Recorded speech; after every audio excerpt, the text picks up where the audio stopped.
It's all about style at the end of the day. You know, it becomes what you are rather than what you do. How original can I make my name stand out above all the rest? This may just be a bit of fun for you, but you're actually ruining someone's life. It is damaging. It's not high-level crime, but it is damaging. If I'm doing a piece, I don't think I'm doing some big crime. I just think I'm doing something more natural and more positive. I wouldn't ever paint on someone's car, I would never paint on the side of some old cottage. But then when it comes to factories or commercial property in the centre of a city, I don't really care. We're not here to stop people from doing what they enjoy doing. We are here to stop people from damaging other people's property. It is just vandalism. However artistically it's done, it is vandalism. That's how it happens, that's how it starts, that is graffiti.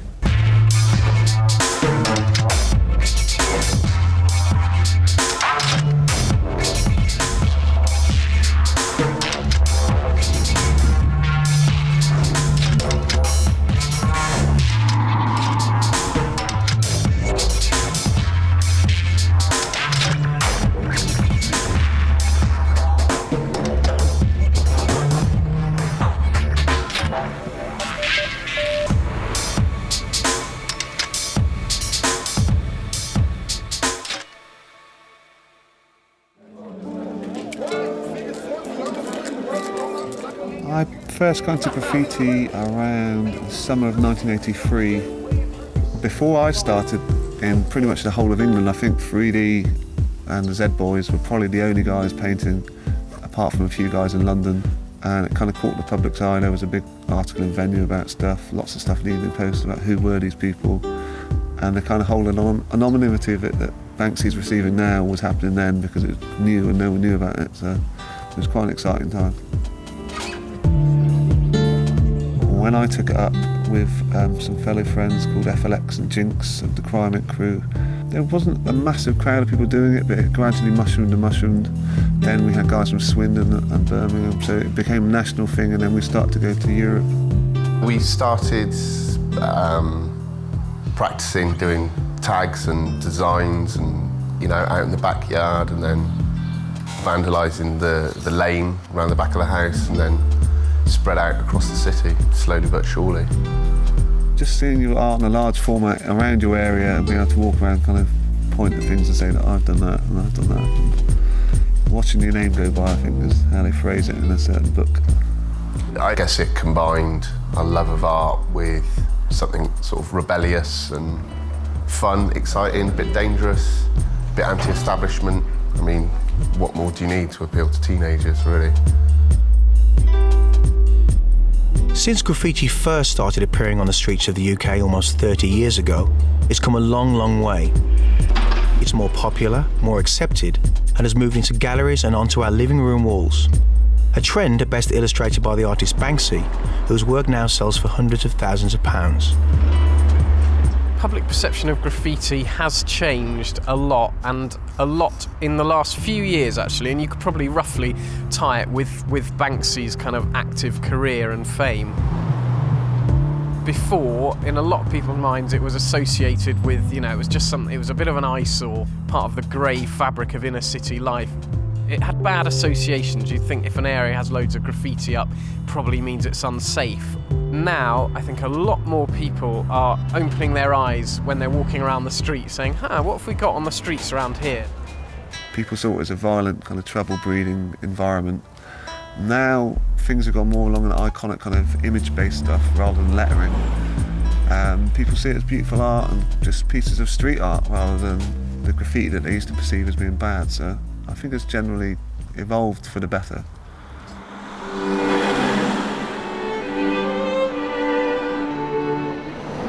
But perhaps where graffiti has made its biggest impact is in the fine art world.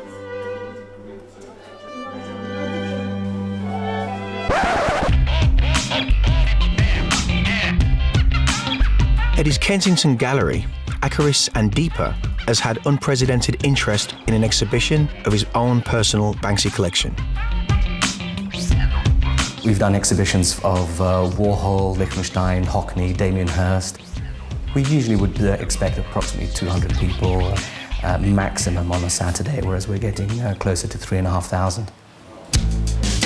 Well, I think the key to his success is simply the freshness. I mean, he's young, he's dynamic, there's something very new. We haven't had anything really fresh and dynamic in the market since Damien Hirst and his contemporaries, which is now arguably 15 years old. So we've had this void in the British art scene for 15 years, and along comes Banksy and also his contemporaries, and have really shaken it and stirred it all up. The controversy is part of the fun and part of the process of contemporary art, and we're seeing that played out perfectly with the Banksy and urban art scene. I think now it's probably quite safe to say that we've gotten past the point of no return for the urban movement. In exactly the same way that I'm sure my peers 20 years ago, 30 years ago would have said about pop art. Urban art movement, I think, has become the new contemporary pop art. But this thirst for art with a graffiti background isn't just coming from established wealthy buyers. There's an ever-increasing number of local galleries, exhibitions, coffee table books benefiting from the increased interest in the art. A year or two ago, there was maybe one street art show going on at any one time. Now there's probably half a dozen. So there's been a massive increase in gallery shows of street art. I think it's about exposure. The art world, just like anything else, at the bottom line, is an industry, isn't it? It's a business that's trying to make money. I think they've just got a good commercial head on them, and they recognise that there's a massive taste for this stuff right now. So yes, it's led by popularity and figures, just like many other things, I think.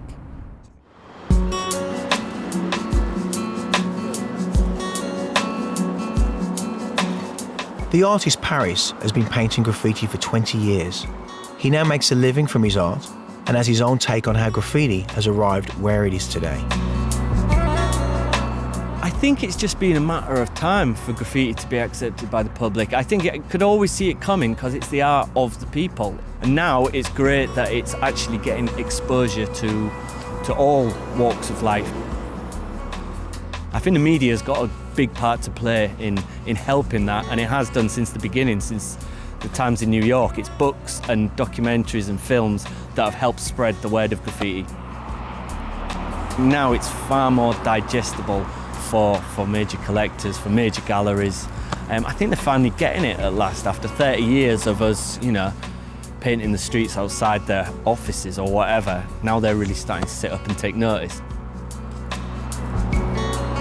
But having more people starting to take notice of graffiti brings problems of its own.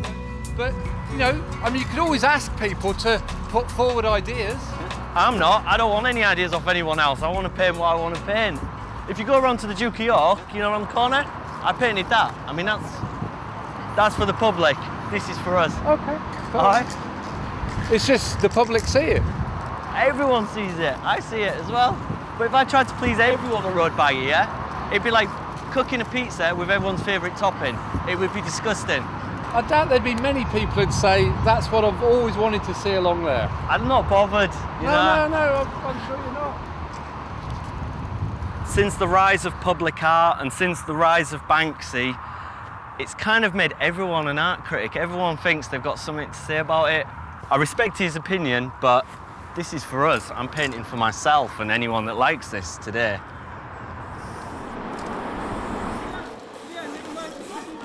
All this interest in graffiti has left the authorities divided over whether street art should ever be sanctioned. The retrospective approval given to a Banksy piece by Bristol City Council has sparked considerable debate. Well, somewhere just over a year ago, I actually became aware that this had been put up overnight, and we were actually asked, is it going to stay there? And the first response was, well, I think people will probably like it. Let's test that out. So we put consultation out through the council websites, and amazingly, 93% of Bristolians said they want to be kept.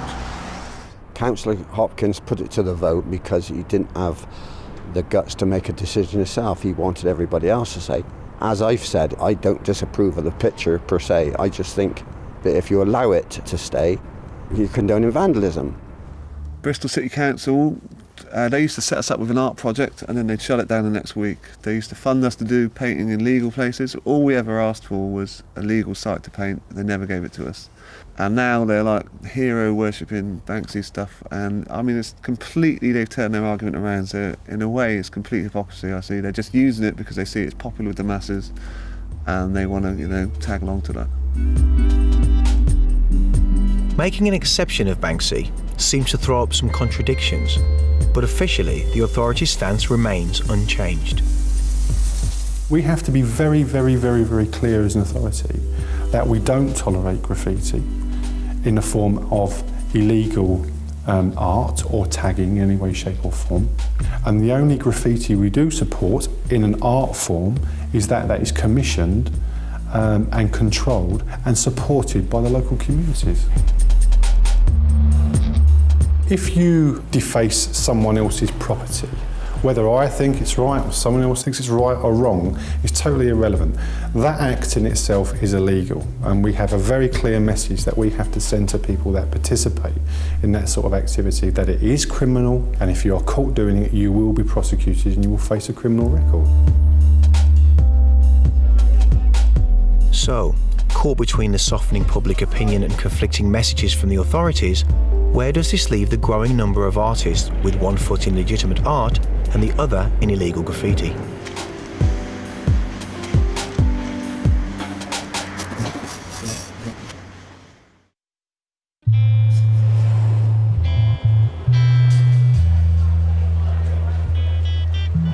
Since moving to London a year ago, the artist Sick Boy has seen interest in his work continue to increase. But commercial success hasn't meant turning his back on painting on the street. I just like the freedom of being able to just constantly create and, you expressing yourself. It's nice to be outdoors and having your work in a public domain. To be honest, the normal fine art gallery route is just boring to me. I don't like that style of painting necessarily. I just like the way that I'm not bound to any rules. If I want to paint something one way or another, I can do that, It makes me feel more free as a human being.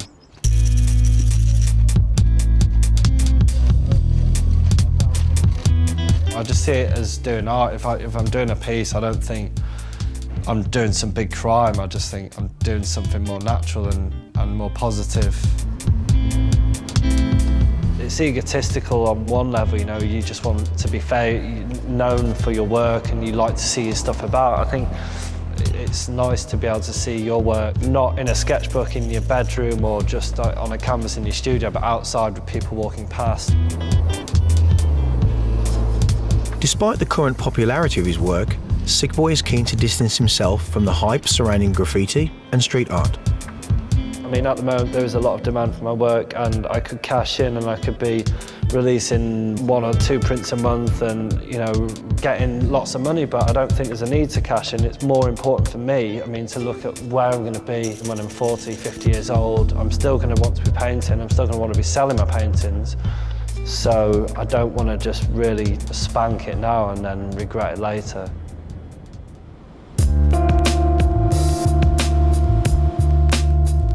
Like Sick Boy, Cyclops is one of the new wave of artists emerging in the wake of Banksy. For him, the media spotlight and favour that street art enjoys is not without its problems. I think that there's it's a strange time, isn't it? Because people who've been breaking the law for a long time are getting paid.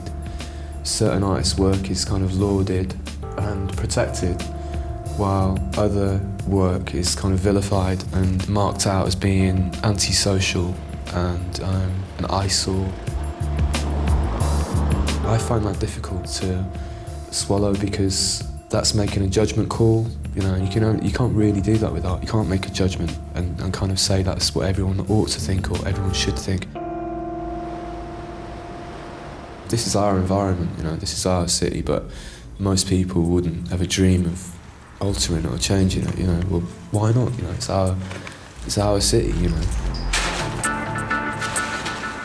City planners are just f***heads, they're just like absolute, it's jobs for the boys and they don't really care about people's mindsets or what's going to affect people's kind of psyche when they're on their way to work, on their way back.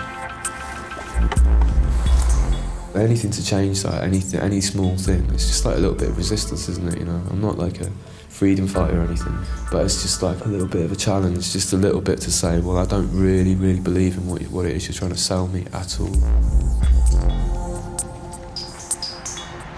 Bigger is better sort of thing, you know.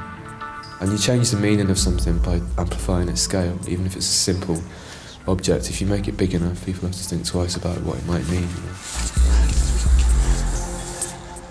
I wouldn't ever paint on someone's car, I would never paint on the side of some old cottage, you know, because I don't feel that's right personally speaking. But then when it comes to factories or commercial property in the centre of a city, I don't really care. I don't have any feeling of kind of wrongdoing if I'm doing that. Of course, painting illegally comes with considerable risks, something Cyclops' collaborator, Tech33, is only too aware of.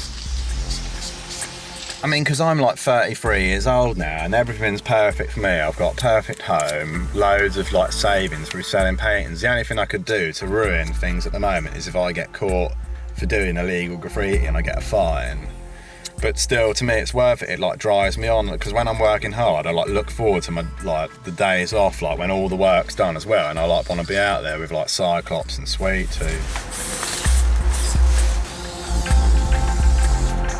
Street bombing, like, or street tagging, it's like a very special thing to me. It's very dear to me. I could be like caught at any day and it could cause me a lot of trouble, but then I love getting up. It's just a really good feeling. It's one of my favourite things to do. So yeah, there's no stopping me.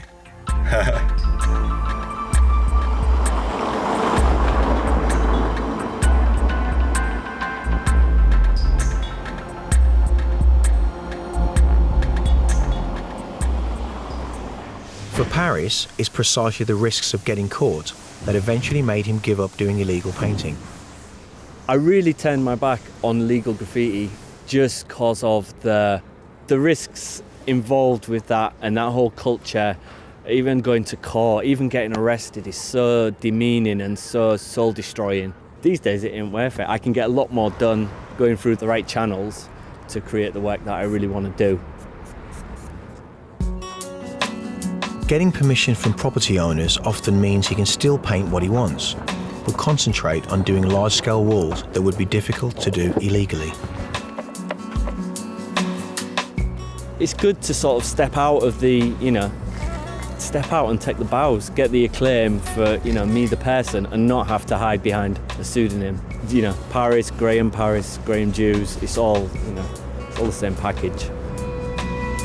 Despite being able to take personal acclaim for his work, it's hard not to make comparisons with pieces done outside the law.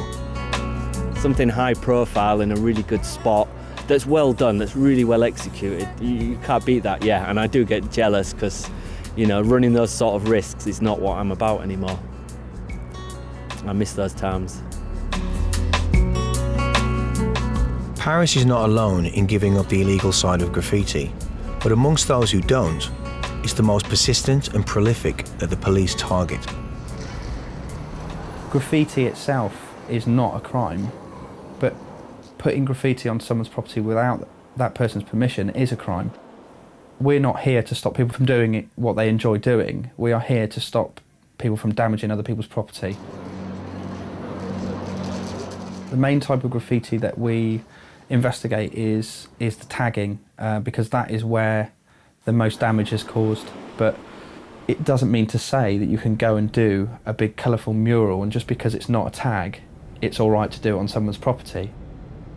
It all comes down to permission, and without the permission it is a criminal offence. So we don't discriminate between tags and murals. At the end of the day, if you've put those things up on somebody's property and they don't want it there, then you're more than likely going to get arrested for it. We research graffiti tags. We're out on the street a lot, seeing what's up, what's fresh, and we approach it the same way that we would approach any other prolific crime. We just go at it hard until we get the offender punished for the amount of damage that they've done. As a unit, we've been very successful. Pretty much everyone we've investigated has been had some form of punishment. I think the most prolific offender we've dealt with, we cleared 365 crimes. That was 365 separate counts of criminal damage. I mean, that for us was quite a good and significant case, and I think it sent out a message of, as long as they're out there doing it, we're going to be out there catching them. The police are not alone in taking issue with tagging. For the public, it's where most people's sympathy for graffiti ends. And here we are. This is a fine example of what we've had to put up with in the local area. A guy was caught some 3 years ago, arrested by the police. A clean-up campaign went on. He was involved in actually cleaning up. That went well. Some 6 months afterwards, come back again, and here we are today, looking at what we're looking at. It is damaging. It's not high-level crime, but it is damaging. And you know, we want to live in a place that people feel comfortable in. The tagging graffiti is horrible. I really don't like it. It just makes the place look really scruffy and untidy. The Banksy graffiti, it's quite nice. I think that does add to an area. You have to obviously keep an eye on it and make sure it doesn't go absolutely everywhere as this stuff has. It's just horrible. But for the people who defend graffiti, tagging isn't an optional extra that the public can simply say no to. It's an age-old question, and so many people say, oh, I love what you're painting on this wall, but I hate all that scribble. You can't just have graffiti in galleries and on canvases and on prints and in coffee table books without having the graffiti on the street. That's where it comes from, and that's where the culture was born. Tagging made graffiti. You wouldn't have any of this. You wouldn't have graffiti if it weren't for the early tags. You'll never ever just have it in the gallery. You're always going to have people doing it on the streets. They'll never be able to stop that. So in our rush to drag graffiti into the mainstream, it's been easy to forget about the subculture's heritage and roots. And while its future in our galleries is uncertain, on our streets, it isn't going away. And as long as we have it, the debate will continue to rage. But I don't think that there's any confusion. I mean, the main issue is you don't put up graffiti on someone's property without their permission, and that is the start and the end of it. The graffiti in itself is an act of defiance, and I think in today's day and age you've got so many images, you've got advertising, you've got stuff you don't want chucked in your face, that to go out and put a painting on the wall, what's the problem? I think everyone should have their right to do that.